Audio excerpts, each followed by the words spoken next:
Hi again, everyone. Gary Digital Williams alongside Juan Marshall, live from the MGM National Harbor Casino in Oxon Hill, Maryland, where we are at Intermission here for the Banner Promotions and Greg Cohn Promotions card, a card that, quite frankly, hasn't seen a lot of local activity yet. Of course, that's going to be saved primarily for the television broadcast you'll see a little bit later on, just a few minutes from now, actually. But one local did win, and one pretty handily. That's, of course, Hakeem Rockman Jr. won. Took just 40 seconds to knock out Ralph Alexander, Atlanta. Yeah, I didn't think it was going to happen that fast, right? Because it's pro debut and everything. I had an opportunity to talk to him yesterday, and it was the fact that he said that he weighed in at 234.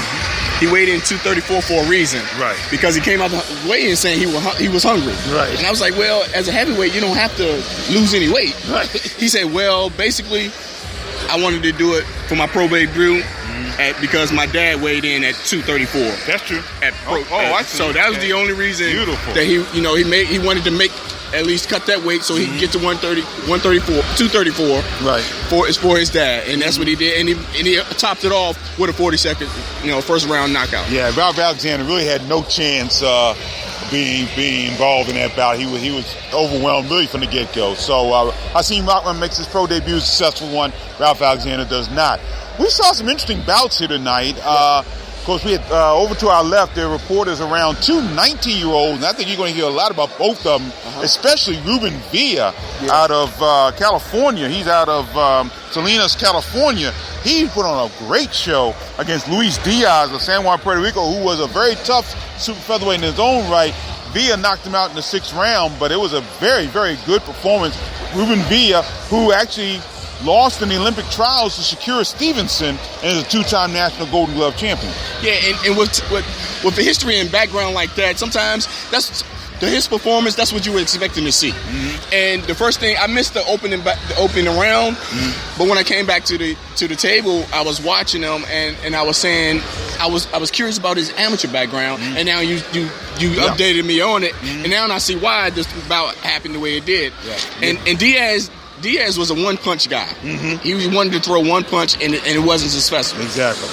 And also, Art Palulo of Banner Promotions very high on both Ruben Villa, who's now 5-0, 3 KOs, and also another 19-year-old boxer out of Midland, Texas, by the name of Michael Dutchover. He's now 4-0, 4 KOs. He scored a TKO at the end of the 3rd round over Edgar Amado of Monterrey, Mexico. Another solid performance for Dutchover as well. Yeah, I mean, the young men they put together for this bout, I mean, is exactly what they want. Because we always say it all the time, if any kind of card you want to be on is a high-profile card like this. Yeah.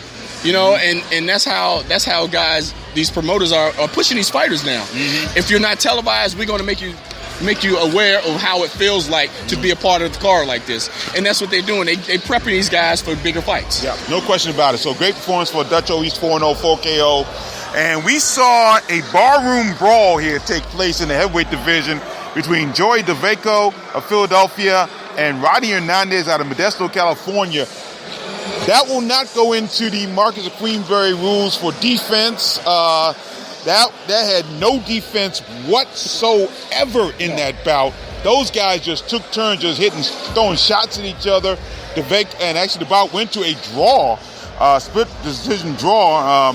Don Risher had about 77-75 for DeVaco, but John Gradowski had a 78-74 for Hernandez, and Lou Fisher, I think her name is, started the draw at 76-76. Could have gone either way. At press row, some people thought DeVaco won it. Some people thought Hernandez won it. Some people thought the draw was there. But tell you one thing, those guys were hammering each other in that car. Hernandez actually started the bout out beautifully. Yeah. As a tall fighter, he was using his range, and he was very aggressive. But then I was wondering, was he going to start using his jab more? And that's where his downfall went. He wasn't using the jab successfully, and that's what made Dueco come in and was able to land those shots. Yeah. The output of Dueco's shots wasn't enough, but it was enough to win. But the shots he did throw landed, and they were scoring punches. But if Hernandez would have stayed on the outside, that means the bout would have swung his way, I think. but he tried to fight a smaller guy's fight, and it didn't turn out for him because he caught the heavier part of the punches. Yeah, as a matter of fact, Hernandez had a bloody nose, and it turned his white trunks to red in the contest. DeVaco now 17-4-4, 10 KOs. Rodney Hernandez 10-5-2, 2 KOs. And opening bout tonight, Sergey Kuzmin out of St. Petersburg, Russia, scored a TKO at the end of the third round over Keenan Hickman out of Baton Rouge, Louisiana. He was a late sub for Carlos Cotto.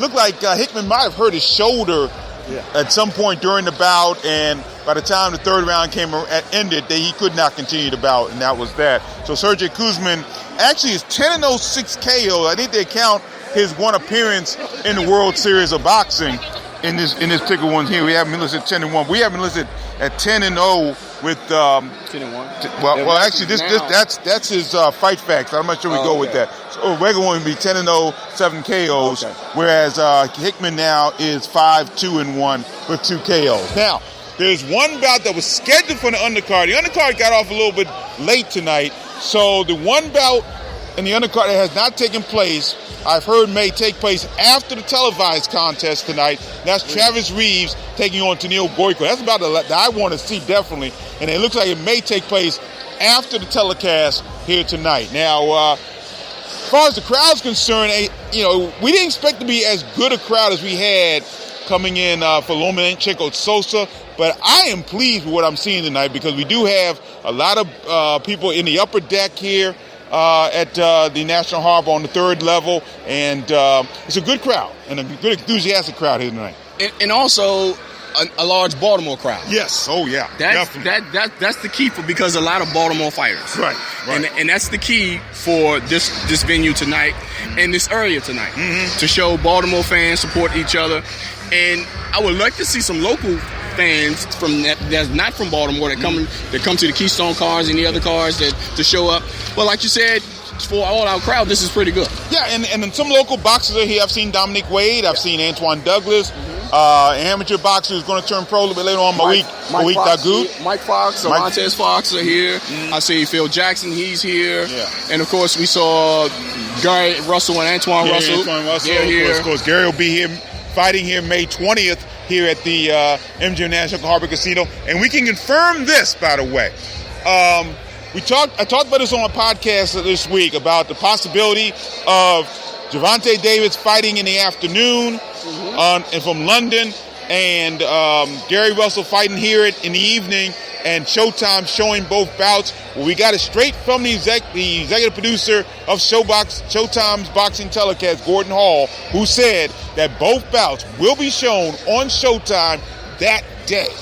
So that's going to be a huge day for boxing because not only do you have those two bouts, but you also have Terrence Crawford fighting his bout on HBO that night against Felix Diaz. So huge night, but it's going to be a huge night for the Beltway with two world champions from the Beltway defending their title on the very same day. And that shows that this area has improved so well that we are definitely, and that's why I always say it's the difference between being a regular fighter and being able to blend with the world of boxing. Now this area is actually blending in with the world of boxing because the world of boxing showed its face here last weekend. Right.